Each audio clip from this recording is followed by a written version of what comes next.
Hello, everybody. Welcome to Popcorn Planet. I am Andy Signore. I'm trying something new. I hope the stream works because I'm trying something different. I'm not using Streamlab or StreamYard like I'm supposed to because I want my better resolution. Hopefully, this looks better. What I did was I set up a StreamYard and then I stole the stream key, put it in OBS, and I'm hoping your comments and everything will start coming through the same way.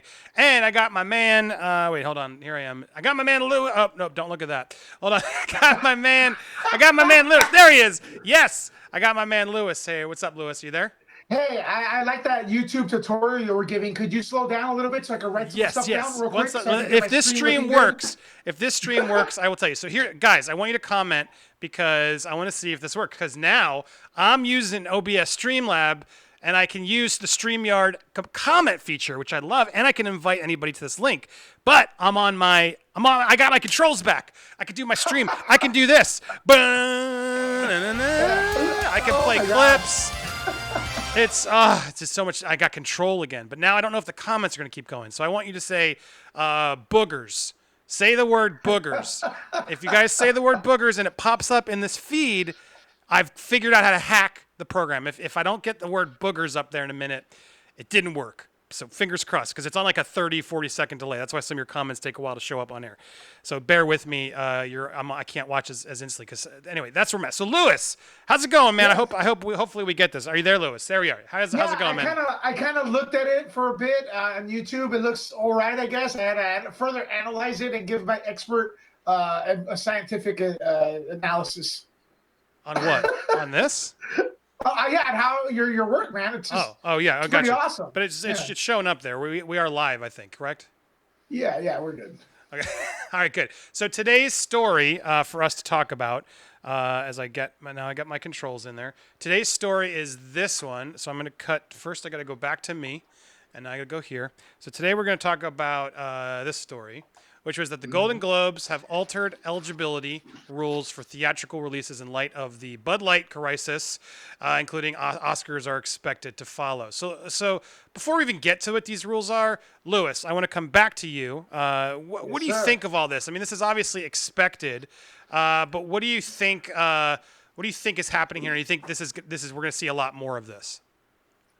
Oh yeah, you have to. And what's fascinating is seeing how these big organizations scramble to make everything fair. I believe there's a little bit. You'll get into the article in a bit, but there's a few clauses that I think they have to have a record that the films were actually meant to be released during March or a certain period of time. So I think it's fascinating because I have trouble organizing myself with a staff of one person. These are organizations with hundreds of people, and let's see how they get their stuff together, which is so far it's pretty good. I think the Golden Globes are going to lead, and then the Oscars are going to be altering their stuff and so on and so forth. Amen. And I'm so excited because it's working. I see that. Do you see all those boogers? All those boogers are showing up. So hold on. I'm gonna nerd out for Lewis' sake and everybody else. So the way this all works is, I think if I do this, you can see here. Hold on. Is this gonna hold on? Let me write it down. Hold on. So right here. So what I do is I have this program called StreamYard. Okay. And StreamYard has this amazing feature where I can go and I can say, "Hey, Stephanie said boogers," and when I click on the boogers, it puts it on screen, and I love that feature. I use this other program called Streamlabs OBS, which here I'll do. I'm really getting meta here. It's right here. This is the program I use to switch through programs. And so I can switch back and go, here's me. Here's me by lower third. Here's me now. I can go, and here's back to Lewis. And so now, because I have it's a display capture is how this works. So it's fun. I'm nerding out with my tech stuff because I'm figuring out how to like hack the system. But so now I can do it. I can switch around in my comments and I can get you guys on air. So I'm excited to see that. All right. So anyway, bear with me as I learn these new controls, but I think this looks nicer. And hopefully, does my footage finally look better instead of this down-res version that StreamYard always does? Tell me if it's looking better in the comments. But all right, so back to you, Lewis. So let's go. Should we go through what these requirements actually say? Yeah, and I encourage everyone to closely listen to this because I was fascinated with the story. Again, huge organization, long tradition. They have to. How does he roll with the punches of what's happening now? Yep. So the fascinating stuff. And to echo that, Cinema Mag says, "Get Golden Globes is lame." Like, I'm not a huge fan, I'll be honest. And thank you, Crazy Uzo. That's now. See, now I can promote everybody. Go support Lewis at Money Sign Nerd Reporter on the Cash App or Money Sign Instant. I like. If you guys want to join the Cash App, let me know. I'll send you my link so I can get referred. Because I think you get referred if people join you through the link. So tell me if you don't have it. You can hit me up. All right, but as I'm waiting for that, let me go back here and put this here. All right, so here's the link in question. Let's go through these actual rules that they're sort of lining out here. The Hollywood Foreign Press Thursday said it's altering its long-standing rules for eligibility for screenings this coming year. Change this is an unheard of step, first being seen with films that will now first be seen on TV potentially. So here we go. Producers and studios must prove they have a bona fide theatrical release plan to begin in Los Angeles during the period from March 15th through the April 30th. And unlike associations, most cases get their own private screenings for eligible films. This is important because, Lewis, they're basically like saying, you still got to give us screening links and let us have it. And that's my one problem with, if I'm being honest about the Hollywood Foreign Press, and you can tell me otherwise, maybe you don't want to do it publicly. It feels kind of like a BS organization, if we're being honest. It's just a bunch of like foreign reporters, a bunch of random ones, and just literally that are in this sort of club to sort of like, we get to meet all the celebrities. And they always are bought off from everything I've always heard.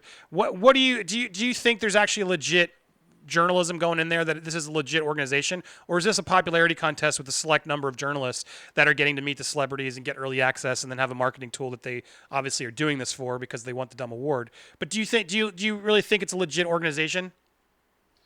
Yeah, I mean, I'm not going to sit here and judge, but there are a lot of cliques in high school cliques in all aspects of movie reporting and journalism. I'm not going to throw shade at them. I really, honestly, I'm like a lot of the fans. I don't really follow a lot of the awards, who wins or who's nominated or whatnot, or things. In my opinion, the one that feels the most real, the one that the Oscars should pattern themselves upon, is the Spirits Awards, especially after watching Adam Sandler's. He was great. It feels more relaxed, more chill, more kick back. Watching that, I felt like I was kind of like I could hang out with these people. Everything else feels a little bit elite. But then again, I'm judging. I've never been to any of these events. So that's my input on it. But it is what it is. Everyone wants to see their movie win or their thing win. So once that doesn't happen, people throw shade at the organization. That's another thing I want to add, because people are saying that the Golden Globes suck or whatever. Yeah, well, look, it's a fun show, though, I would say. But before we get to, let's keep there. But I gotta say, Taylor Pickup, thank you for coming through in the Cash App. $2. Keep up the great work. Thank you for keeping the stream going. All you guys who do super chats, all that I stuff. got a Cash App too. Oh, good. Lewis got one too. Bam, bam, bam, bam. Taylor Pickup, man. Oh, hold on, awesome, I got it. man. Thank It's you hard very much, to, man. there you are. I worked till what is it? April now? Yeah. Late April. Nothing. I need a third monitor now that I've got this set up, because I keep switching the wrong thing. All right, so here we go. While you're there, I'm going to go here, and then I get to go bang. Yeah. All right, so there we go. So, all right, here's what the actual rules are. Distributors must contact the Hollywood Foreign Press Association to arrange a screening date on the official Hollywood Foreign Press Association calendar that meets the timing requirements of the Golden Globes eligibility rules, i.e. not later than 1 week after the release of English language motion pictures in Los Angeles. And two, by that date, distributors must provide all Hollywood Foreign Press Association members with a screening link or a DVD copy of the motion picture so that members may view it at home. This alternate screening procedure is in effect from March 15th until April 30th, 2020, with this period subject to later review and extension. Now, I'm confused because I'm trying to understand this rule and I don't even follow it, Lewis. Can you help me? So does this mean that they are getting links to screenings and stuff literally on the same, like, while movies are out, Hollywood Foreign Press requires them to send a link like a week in? Is that what I'm reading here? Sounds like it, but that's not uncommon. If we have time later on, I get Oscar screeners all the time, and a lot of those movies, some of them weren't even out, and I had them. I had the DVD or Blu-ray. 1917, for example. I mean, I know they do it in award season, but hold on. Actually, it looks like we might have just gotten another special guest to join us who actually is very familiar with all this. But okay. Where I'm confused is, are they giving these links now? So, like, for example, if Black Widow is in screenings in May, did the Hollywood Foreign Press get an official screening link the week after in May? Is that what that means? I don't know. I've never seen anything like that. The smaller films do offer links. Black Widow and those big blockbusters, very, very, very rare. So that would be. I don't think that's going to happen. Honestly, I think that's kind of something that we have to further research to determine whether or not it's how it's going to work. Because no way the studios are going to put out Black Widow on someone's so someone could stream it on their what's it called, computer or whatnot, with a watermark, because they could just blank out the watermark and upload it. So I doubt Black Widow or any of those, but you'll get like the uncut gems and stuff like that definitely in the mix. That's my prediction. So, all No right, way they're gonna, yeah. so because I'm trying to just understand this rule, and it's like I'm having trouble just because I don't even understand.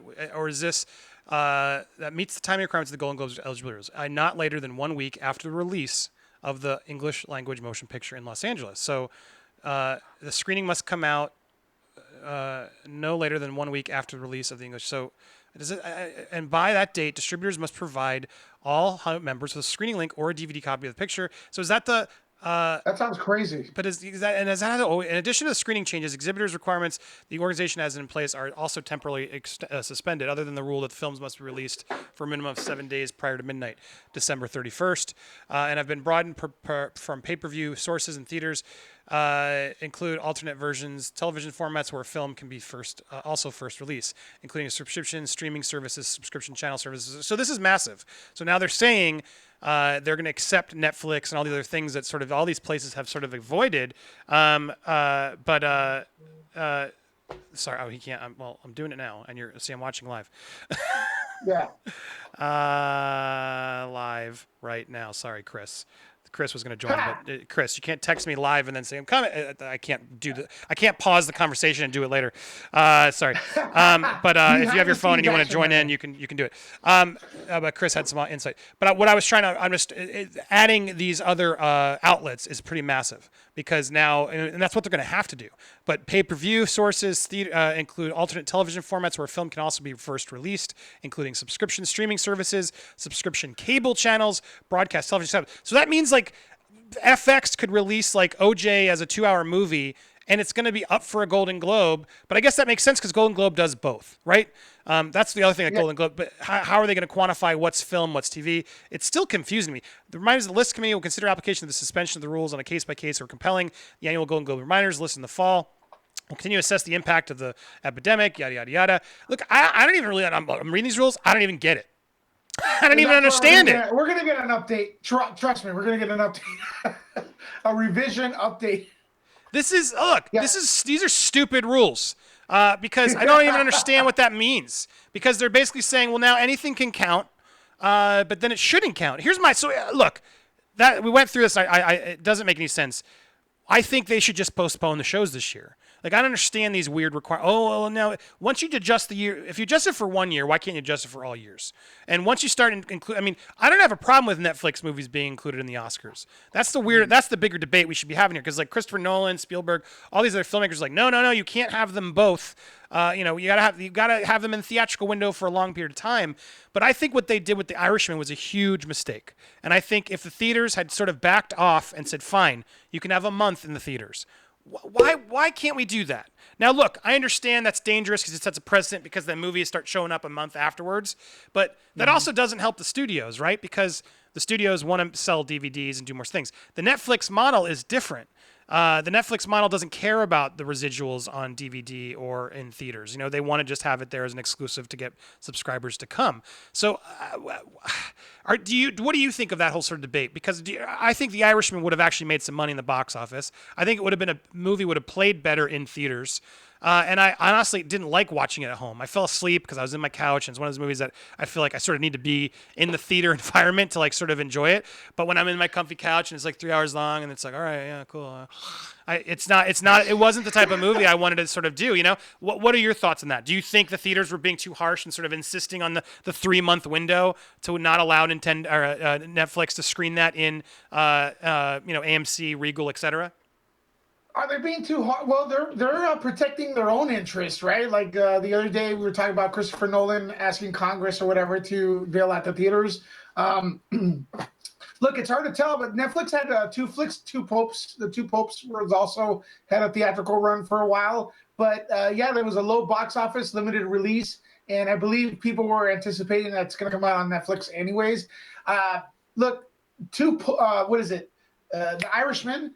It was long. People were falling asleep in the theater at the premiere. I saw that as well. So you're in the theaters. Alone with that. So it wasn't even the couch. Yeah, at the premiere. It was awesome to see that, as it was a throwback. Back in the day, they used to watch like Scarface used to have an intermission in the middle. Back in the day, for 3-hour films, I think that film needed that, especially. So it was a great experience, but I would never watch The Irishman again in the theaters, honestly. So with Netflix, it's all a prestige thing, man. That's basically to get memberships, like you said. So here was the insight we got here. The whole circuit. I started. Blah blah blah blah blah. Awards are all made up BS. Keep that in mind. It's all made up.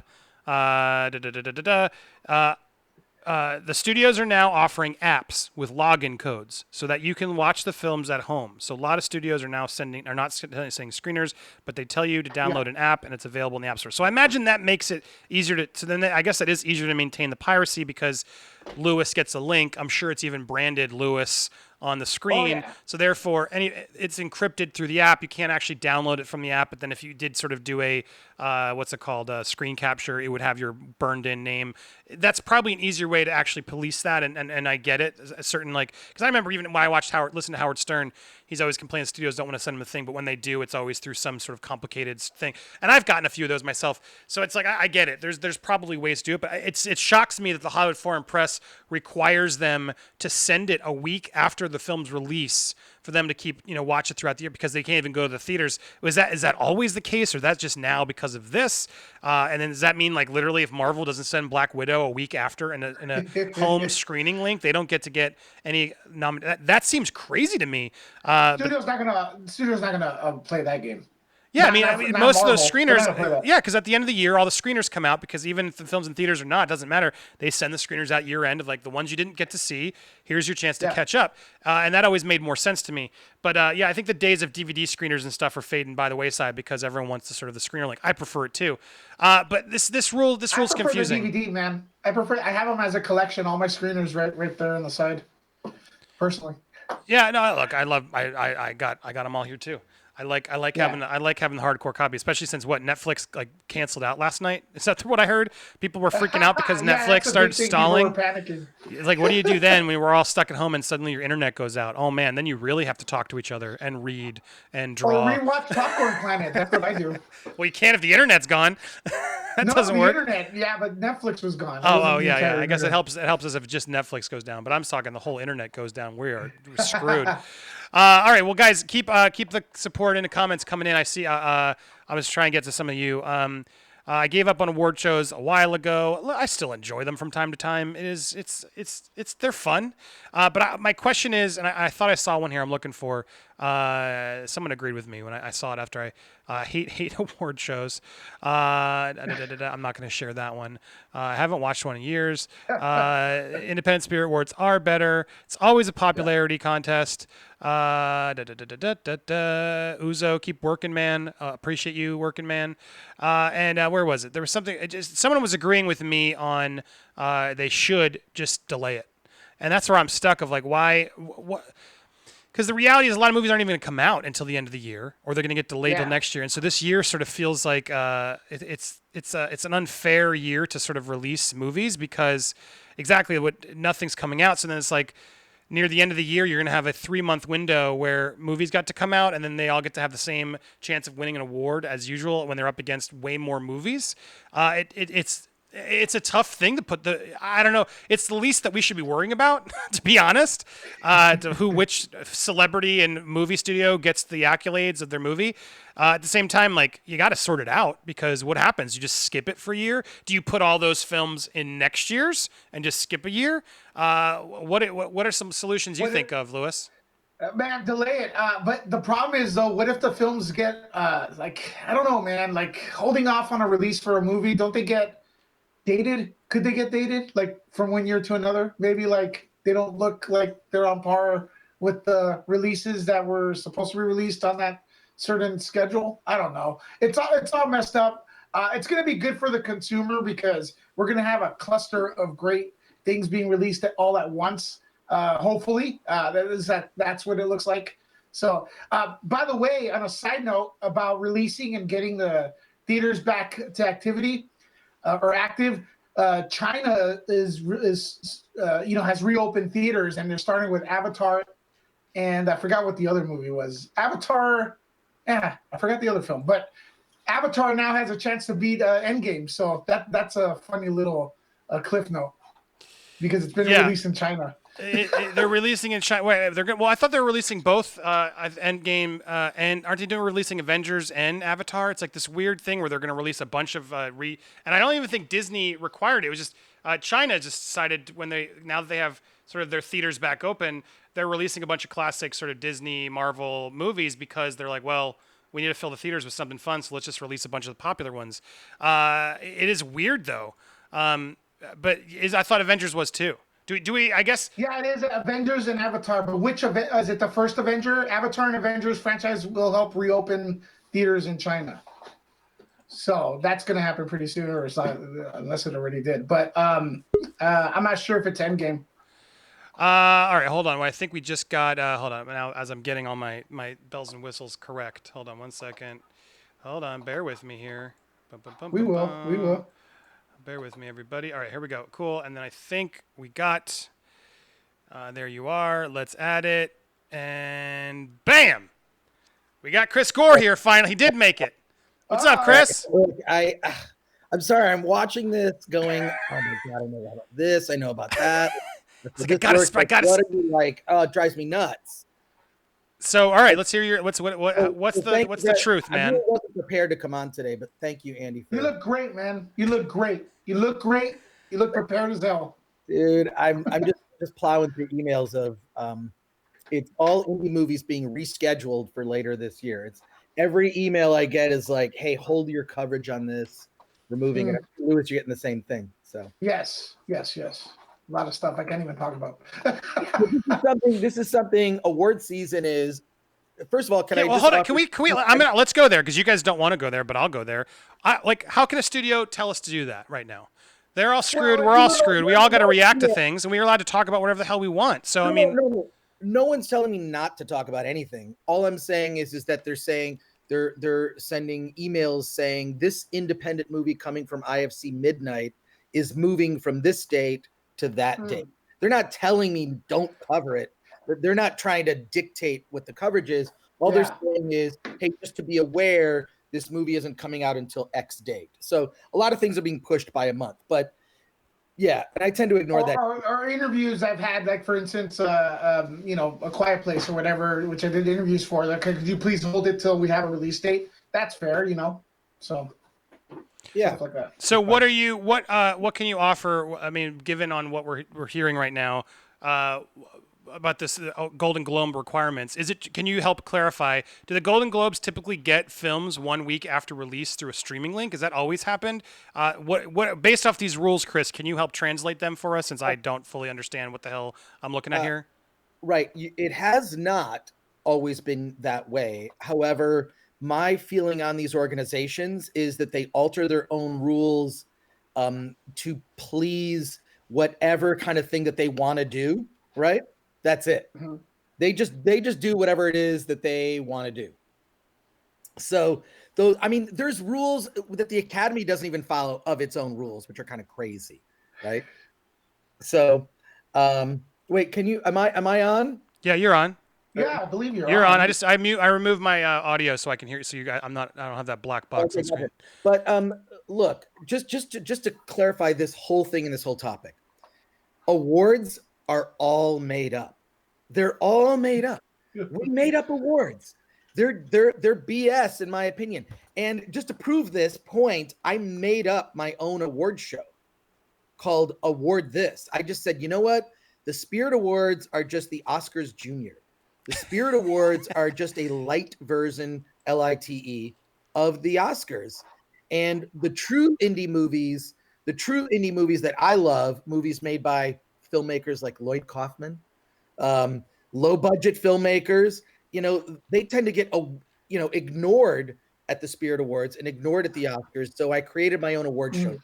which is how I can tell you from personal experience that awards are all made up, right? Having said that, awards seasons are a business. I know that the person who runs the Spirit Awards, the IFP Spirit Awards, makes hundreds of thousands of dollars. The reason is because it's a nonprofit, so they have to actually disclose the budget of the organization, and awards make a lot of money. It's also for the studios and for those movies. It's a piece of the marketing, right? That's what it is. So you've got two things going on in play, right? You've got the award show itself, which is a huge profit center, right? You look at even though the ratings have dropped for the Oscars, it still makes a ton of money for ABC. So all these award shows make a lot of money. And then secondarily, for the films themselves, it's a piece of marketing. So it's a business. Okay, straight up. This whole thing about sending links and apps and whatnot, like I get some of these apps, you get some of these apps, and you can look them up and you can download them. Go to the App Store, look up awards, screeners, award consideration.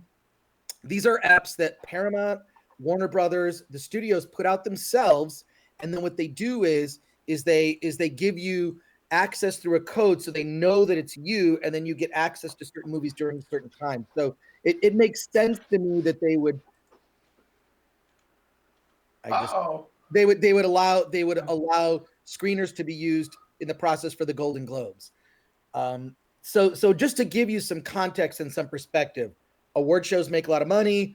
Awards for movies help them with the marketing. And it's interesting, you should note that Harvey Weinstein, who was very big at getting a lot of awards, right, for Miramax, the Weinstein Company, Netflix very smartly hired the publicist who used to work for Weinstein to work on Netflix films, which is why you're seeing Netflix films. These publicists know exactly who to invite to the screenings and who the influencers are. I'm part of one of those organizations, which was formerly called the BFCA, which is the Broadcast Film Critics Association, which has changed its name to the CCA, Critics' Choice Awards. It's early in award season in January. It's a show on the CW. I am one of the people that votes, so I get invited to see screenings and meet a lot of directors. I believe that of those organizations, probably not just because I'm a part of it, has a lot of integrity because the most of the critics take themselves very seriously. In fact, that's one of my pet peeves about critics is they take themselves too seriously sometimes. Lewis, I think No, no well, you've way. always been the fun guy, there to have fun and stuff. But man, you're dropping the knowledge, man. I love this chat. Well, but so you get invited to these screenings, and it literally is no different than, I believe, lobbying in Washington, D.C., right? You want to get legislation that's favorable to your company. You want to get Rian Johnson wants to get a Best Director nomination for Knives Out. Whatever it is, they're lobbying, and that's fine. They do have rules about you can't do screenings or lobbying before a certain period before the awards. So they do kind of, but I find that these organizations just make up awards anyways. They make up rules for their awards. There's one, Dan Mervish. I'm not sure if you know who Dan Mervish is. I'm sorry if I'm dominating the conversation, Andy. Where are you to jump in and tell me? Dominate, man. No, Dominate. dominate. Sorry, and I was gonna say this is all fascinating because I'm hold on. I'm also just trying to. I'm also working. There we go. I'm working on my. I agree. This is fascinating stuff, Chris. Thanks for sharing it with us. This is something you only get here on Popcorn Planet because I really don't hear any other streamers get this deep. Honestly, no, this is okay, Andy. You now suck me in because every time I watch YouTubers that don't know what they're talking about, which is unfortunately often. Gee, thanks, man. No. Let me clarify. What you find on YouTube is a lot of passion, but not a lot of deep knowledge of like how the business of Hollywood. Because they weren't. Yeah, none of them are really in the business. That's the problem. Right, and Andy, you've been in the business, so you understand these things. Yeah, before I did Screen Junkies, I was in the right. I mean, not to small degree, but I was, and I had, in order to do Screen Junkies, we had to work with the studios. Like we actually had to deal with the studios and learn how to do it, and then we were producing things. So like, yeah, like I was higher up to sort of know that. But yeah, not to throw shade, but yeah, a lot of them wanted to be at that level and never got to that level of fame. I don't have it as much now. I don't have the relationships, but I have the experience, which is invaluable. So yeah, I can look at this a lot differently. And it's what's interesting is I used to, obviously, as you can imagine, I used to not want to talk about it. I would have to sort of like, well, I'm not going to talk about that. I'm not going to talk about how Disney PR reps are a little bit more crazy and complicated than other studio reps, but they are. And the reality is, like, now that I'm pushed out, it's like they've sort of gotten me to a place where I don't care anymore what I sort of share. At the same time, there's obviously some lines. I'm not going to say them by name or say some stories I know that could be really, really shady. But yeah, no, I appreciate you saying that. And I that is what we're trying to do here. I know Lewis has it too. And when you come on and you can drop this knowledge, it does help a bunch. So thank you for that. I have well, it depends who your rep is. They have several reps. My Disney reps have been cool. I just get ignored sometimes, which is frustrating. But other than that, like, my reps are different than what Andy had for a while there. But everyone has their own experience. Chris Gore, just to share something about Chris, a lot of times we get screenings over there at the ArcLight.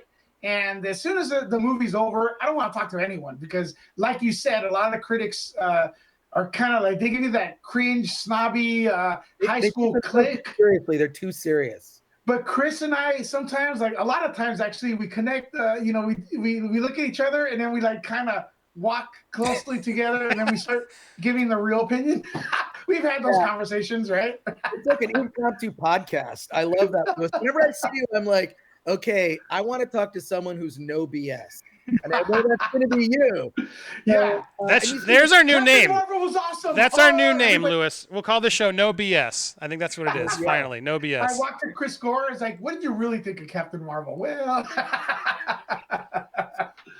it's so true because I back in those days, there is a part of me, because I knew the reps would actually give us guff and less access if we really leaned into a movie we didn't like. That is a fact. I don't think anyone wants to admit that, but it was a fact. Yeah. And so I did realize that there was a lot of times I was like, or just, it's like the whole mantra of, you got nothing to say, nothing nice to say, just don't say anything at all. It's sort of how I treated some of those major studios, because it's like, well, I want to go see Star Wars. I want to get into the next Avengers movie. So it is this weird political game you got to play in that world where no one wants to give the BS. And I think it's sad that, I'm trying to think, like, who, Roger Ebert, Siskel and Ebert back in the day, they didn't care. I don't feel like they bowed down to those people because they were pioneers at the time. But I feel like it's rare nowadays for sort of critics and movie pundits to really have the guts that are in a higher level, that are getting the access to really say what they think. It's usually people on the offset, like we're doing, or whatever, or they just don't even have that much access. Is there somebody out there you guys respect, and sort of aside from us in that space? Yeah, Chris Gore and Andy Signore. Yeah. But to go back to Siskel and Ebert, there was no competition back then. True. So they really go, hey, I don't want, screw you. I'm going to go to that shill Andy Signore and have him cover my movies. You couldn't do that back then. Yeah, I guess I was a Marvel shill for a while. It's true. Sorry, no. Not to try and e-beg, but Vitaly, if anybody can donate $1 while we're going, I'm trying to make sure my alert works, because I think now I can also have you guys on screen pop up and then you can interrupt me. So if anyone wants to drop $1 and can afford to drop $1, now is the time, through Streamlabs or through Super Chat. I haven't seen it. I want to see if my I put the alert box in, if it works. So thank you, Vitaly. If you were thinking about it, please go do it. Because you're going to help me, because now I can't test it unless I have someone actually do it. But I think this will be how I do my new daily show, because it's better quality. I can control things better. I'm working out some kinks. So Chris, overall, as we wrap up this topic, where do you think the Oscars and others were going to go with this? Is this going to become sort of commonplace, where you think we're now Oscars and others will say, you know what? Yeah, I guess if movies are on Netflix, or if movies were going to be released and have a streaming link that year, how do you think they're going to compensate for this? Because yes, it's made up. Yes, but you still got to attempt to seem fair, right? And in a weird way, you got to seem fair. Because I was telling Lewis, my whole thing is like, why not just delay it? I don't understand how it's a fair year for these films to come out if a lot of these films are going to get delayed, especially if it goes through May, June. That's potentially 3-4 months out of 12 where the films didn't have to compete with a lot of other movies. And granted, it's summer, but still there's sometimes some spring releases, some, Oscar bait comes out there. What are your thoughts on sort of what should they do? I first of all, I think it's all about money. It's all about money. So follow the money with everything. And it really sort of like it distills everything down to really what it is. And not to verge off topic, but like all this money that we're going to get from the government for this, sort of economic stop down, we're just going to take that money and we're just going to give it to the banks and give it toward rent and give it toward mortgage. So really the money that's being given to us is actually being given to banks, right? Think about it. We're just the middleman. I'm just going to take that $1,200 that I'm getting from the government, just giving it to the banks, right? Mine's going to a 4K Canon camera. And just kidding.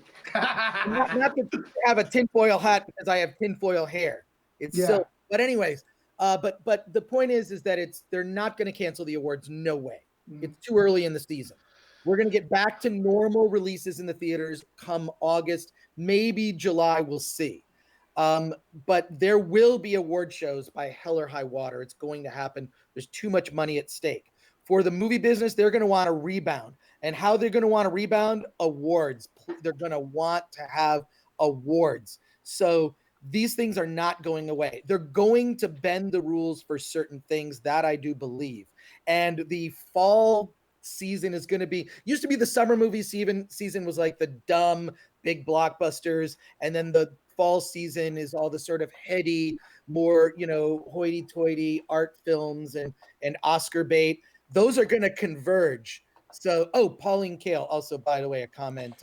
I saw we got Joel Siegel. Joel Siegel's one, and it's popping up in a minute. Used to read her reviews, loved her, and Siskel and Ebert. I used to record it on VHS. Yeah, VHS was magnetic tape.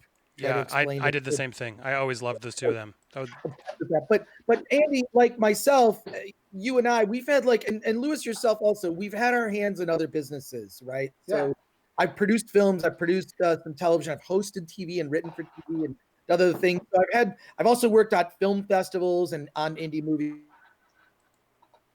I saw through so much of this BS of the award season. I thought, well, I'm just going to make my own awards. So not to throw in a plug, but if you're curious, go to awardthis.com, or you can follow Award This on Instagram, Twitter, whatever. I decided, and on my YouTube channel, Film Threat, we just did an award show. And we sort of made it where we broke it down by indie film genres. So movies had to be independent. They had to be independent, but of certain categories. So made for under 100,000, indie sci-fi, comedy, horror. We even broke down documentaries by certain categories, and it was all voted on by the editors and writers of Film Threat, like 30 people. And I can just tell you for a fact, we put on a show, we awarded films that we liked, and I can tell you that that's what everyone else in the awards business is doing. And it's a huge business. And just to prove that awards and recognition is a huge business, if you ask an average person, would you like a raise? Would you like more money at your job? Or would you like recognition from your peers? Employee of the month. And I can tell you definitively, when asked that question, every person says, well, I want recognition from my peers. People want it more than money. That's why awards are so popular. And it's, and a lot of times I believe when I look at awards, I'm like, here's the thing I want to vote for. I want to win. Just my critic head is like, well, this is clearly the most exceptional in the category. That's not how it works. It's a popularity contest. And it's also, I believe that Oscar voters vote for the person they would like to see give the Oscar speech the most. Mm-hmm. So, I mean, I could talk on and on about this. I know you could, but no, it's very helpful. But I got to shout out Vitaly because he did. Well, it did work. Thank you, Vitaly. My first alert on screen, it did come through. So thank you for that. Oh wait, I just hit the wrong button. It came through Vitaly. On. There it is, Vitaly. Thank you for sending that over. It did work. You guys saw it, right? It came in. Ding! Yes, I saw it. It happened. So cool. It works. So Vitaly, thank you for that. But yeah, Chris, we should be plugging your show. I love it. Definitely check it out. What's the web link again? How do people find it? Well, if you want to look at my award show, which kind of makes fun of award shows, it's sort of partially a parody of award shows, but then it like kind of blew up into a thing that everyone getting the awards took it very. Just go to awardthis.com or look up Award This on on YouTube. You'll see it. So yeah. Definitely check it out, guys. Film Threat is my website, filmthreat.com. Yeah, check it out. I just love want Chris to coming add to on here. that. Go ahead, Louis. Sorry, go ahead. I want to add to that Chris is, although he's a very young guy, you can see on screen right there, old school With way amazing of blogging. hair. He's got amazing hair. I know, man. Jeez, mine's a little better. Right Looks like Gaio from Street Fighter 2. That's why I wear the hat This- nowadays. Yeah, but go ahead. This is old school way of blogging, old school way of movie reporting. Go out and get your own stuff, creating your own awards and stuff. I really suggest everyone follow this man, Andy as well. Man, this is cool. And I honestly, as someone, I am on here, but as someone who does or loves watching YouTube videos and commentators, there's nothing like this. Honestly, there's very few, maybe 2 or 3, but this is great. And Louis, can I just make one more point off of sort of jumping off what you just said? Yeah, no worries. There's a whole complain culture that exists on Twitter and this, and no one will give me an opportunity. Well, I'm come from a punk rock Gen X sort of that's what I grew up. I came from the punk rock Gen X generation, right? In the 80s, I started a thing called Film Thread, and every single thing I've done, no one hired me. No one hired me. And so any opportunity I've done, I've just created for myself, whether it's I started a magazine, I started a website. No one hired me to write a book. I wrote my first book in the late 90s. Now I've written a bunch of books. No one hired me to make this movie. I made a independent film called My Big Fat Independent Movie, which it's not on any streaming service, but you can really cheap on Amazon buy a used DVD of My Big Fat Independent Movie. So, yeah, I just got off my motorbike, Steve White says. But and I used to ride a Triumph, by the way. Well, I was going to say, you're right. You got to do it. And I always tell everybody, because people don't even know I have this movie, The Janitor, which I made. You can get cheap on but I love it because when I made this movie, we got distributed through Elite Entertainment, and I got to back in the day. This is my prized copy because it's the one I bought for $14.99 at Tower Records, and I still have the sticker on it because I was like, oh my god, I got to go to a store and it was shrink wrap. I bought my movie before like physical media was gone. I feel like I succeeded. I'm very proud of that. So likewise to you, anybody. It doesn't matter how the movie did. Anybody who makes a movie, kudos if you got it out there and actually it's because it's hard, but to get it out there, have it in a shop to be able to buy. I'm so, not to humble brag, but I'm proud of it. I'd like to remind that. So kudos to you for getting there as well.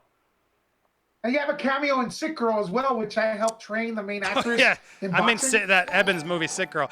That is a crazy movie. Thank you for. And I saw some supporters coming in. Let's get real quick. Myra, thank you so much, Myra. Once theaters reopen, we are going to be overwhelmed with movie releases. I don't think we'll see movies staying #1 and making big movie. That is a very interesting thing we're going to see because I do think movies are going to start. Jumping up on each other in the release schedule, depending how long this goes. I mean, that's the other big thing, which I don't want to get into. I'm so confused how long we're going to be in this situation, to be honest, because it seems to change day to day based on who you ask, scientists or presidents or whoever. But regardless of how long this is, I mean, it depends really how long we are stuck here and how long the theaters are closed, to be honest. But I think if it's just a couple months, I think movies, as I told Louis the other day, studios will throw movies back in for the June, July releases if suddenly things are back going by May. Don't you agree, Chris? They're not going to sort of stop. I would imagine even Black Widow, somebody like, you know what, we're coming out July 4th. Things are going to quick, fast and furious adjust in those schedules if America is back to normal. Did you disagree? No, I totally agree. It's gonna be, and I think that theaters are gonna have to do something to get people to come back to the theater. The one thing I do like is a lot of movie theaters now you can drink alcohol, which I personally love. For certain movies, yeah. Not that I wasn't doing that before. There's always ways. I was gonna say, just bring in a little flask or something. Chris knows how to have fun, man. If you ever see him in the theater, try to get near him. Don't tell people to do that, Louis. Never crowd me or any of us in the movie theater. The name of the book is Gotham, 1919 to 1939. That's the name of that book. It's from Giant Panda King Press. Just Gotham, 1919 to 1939. Google it, Giant Panda King Press. They're doing in fact, you just sent it to me. Yeah. And then when you sent me the email, I saw they had Wookiee erotica. I was like, oh my God, this publisher is crazy. I love it.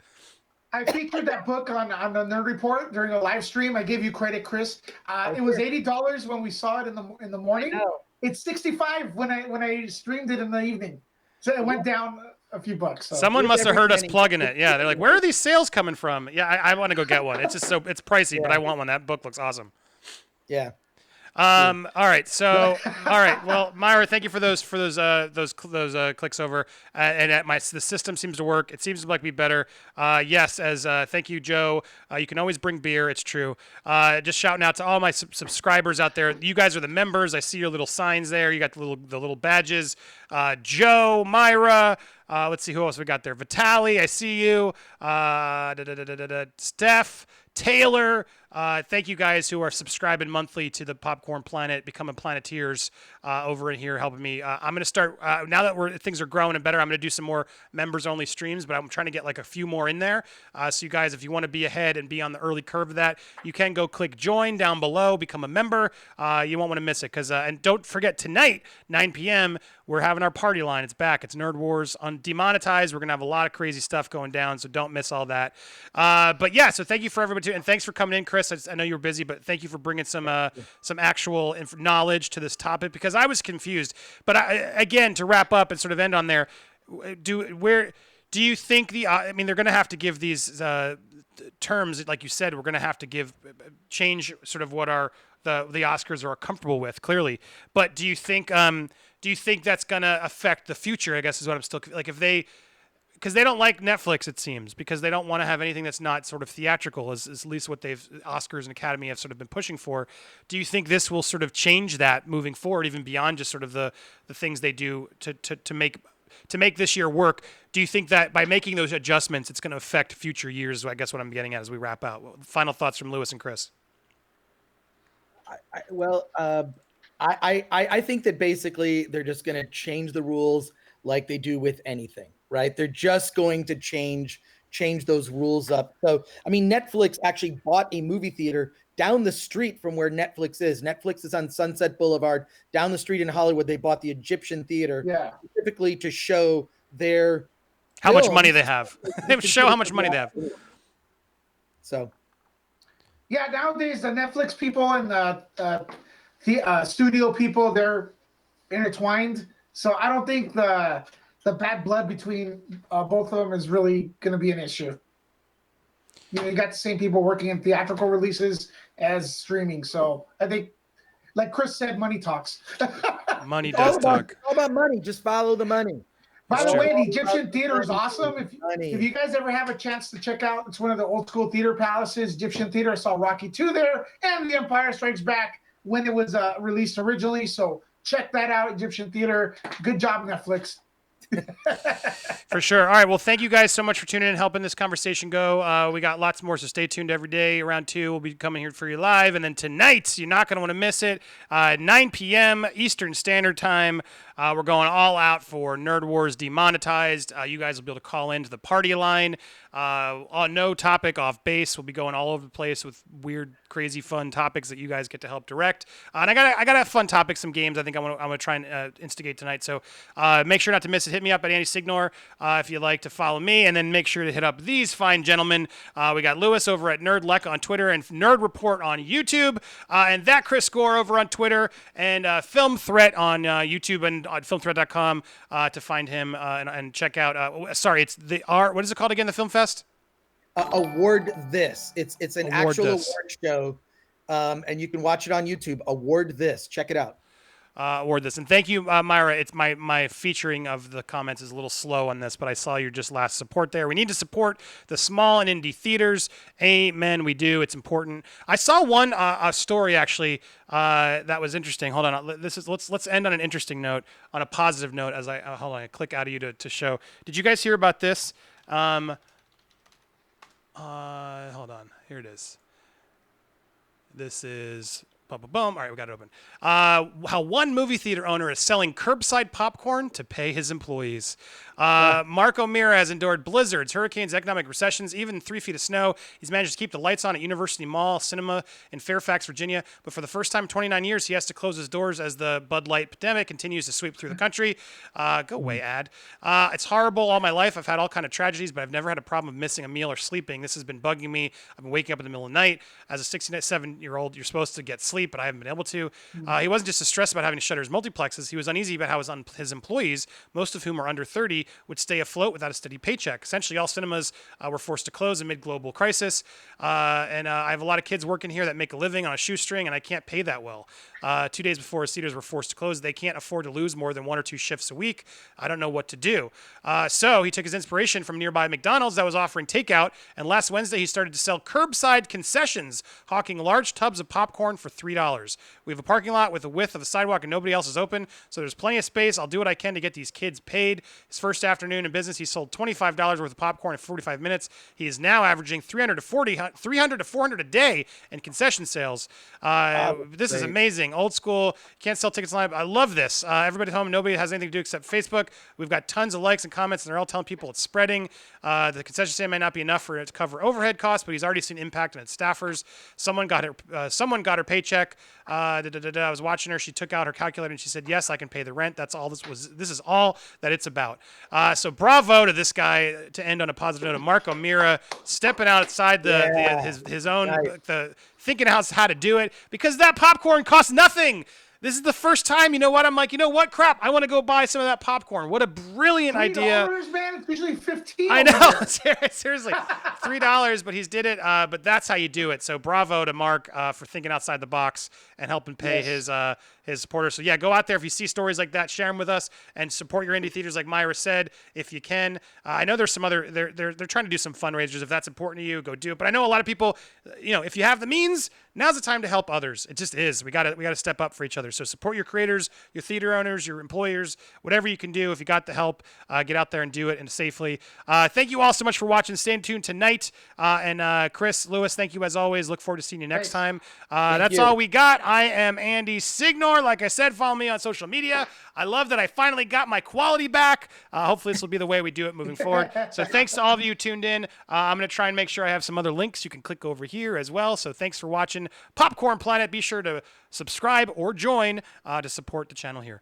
Thanks for watching, everybody. Bye-bye. Woo! See you later. Later. Now I got to figure out how to end this. And I think I do it. If I click on end stream, well, you might be watching some of this internet. Sorry. We might still be on. When I click end stream, does it end when I ended it? Or does it end?